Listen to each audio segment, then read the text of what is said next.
Team India కొత్త head coach Gautam Gambhir ఇక అతడు బాధ్యతలు చేపట్టడానికి ముందే బీసీసీఐకి కొన్ని షరతులు అయితే విధించడం జరిగింది. ఇక అతడు హెడ్ కోచ్గా బాధ్యతలు చేపట్టాలంటే అతడికి పోటీగా ఎవరు కూడా హెడ్ కోచ్ పదవికి అప్లికేషన్ పెట్టుకోకూడదు అని చెప్పడం జరిగింది. అలాగే అతడికి టీమ్ సెలెక్షన్లో టీమిండియాలో మార్పులు చేయడానికి పూర్తి స్వేచ్ఛ కావాలని చెప్పడం జరిగింది. ఇక ఇందుకు ఒప్పుకున్న బీసీసీఐ అతడికైతే హెడ్ కోచ్ బాధ్యతలు అయితే ఇవ్వటం జరిగింది.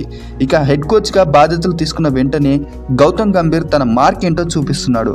ప్రజెంట్ టీమిండియాలో కొన్ని కొత్త మార్పులతో కూడిన ఇన్స్ట్రక్షన్స్ అయితే ఇవ్వడం జరిగింది. ఇక ముఖ్యంగా టీమిండియాలో కాంట్రాక్ట్ పొందిన ప్రతి ఒక్క ఆటగాడు దేశావళి టోర్నీలలో అయితే పాల్గొనాల్సి ఉంటుంది. ఇక రోహిత్ శర్మ, విరాట్ కోహ్లీ, జస్ప్రీత్ బుమ్రా మినహాయించి ప్రతి ఒక్క ఆటగాడు కూడా దేశవాళీ టోర్నీలు, విజయ్ హజారే ట్రోఫీ, రంజీ ట్రోఫీ వంటి టోర్నీలలో ఆడాల్సి ఉంటుంది. అలా ఆడని పక్షంలో ఆ ఆటగాళ్లపై చర్యలు తీసుకునే అవకాశం ఉంది. ఇక ఇదివరకే ఇషాన్ కిషన్, శ్రేయస్ అయ్యర్ వంటి ఆటగాళ్లపై దేశవాళీ ఆటలు ఆడనందు కారణంగా వాళ్ళకి బీసీఐ కాంట్రాక్ట్లో చోటు దక్కని విషయం మనకు తెలిసిందే. ఇక అలాగే ముఖ్యంగా ఇటీవలే హార్దిక్ పాండ్యాకి క్లియర్ ఇన్స్ట్రక్షన్స్ అయితే ఇవ్వటం జరిగింది బీసీసీఐ. ఇక అతడు ఛాంపియన్స్ ట్రోఫీలో ఆడాలనుకుంటే తప్పకుండా డిసెంబర్లో జరగబోయే విజయ్ హజారే ట్రోఫీలో బరోడా తరపున ఆడాల్సి ఉంటుంది అని చెప్పడం జరిగింది.